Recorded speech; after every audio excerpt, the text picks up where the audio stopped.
समाधि भणुआ महफिल में आ जाए समाधि भणुआ। अपने जे आओ समझी बहिना ले आओ। अपने जे आओ समझी बहिना ले आओ।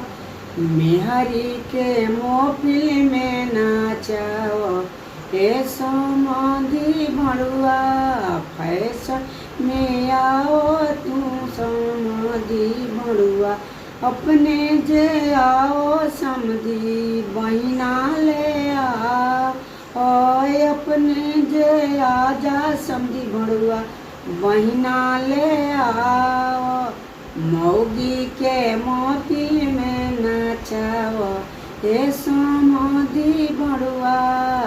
देखिए नगरिया के लोग हे समाधि भणुआ। आजा तू नया फैशन में हे समाधि भणुआ। मौगी ले आओ अपन बहिना ले आओ। महफिल में मौगी के नाचा दो हे समाधि भणुआ। नया तो फैशन में जे आओ हे समाधि भणुआ।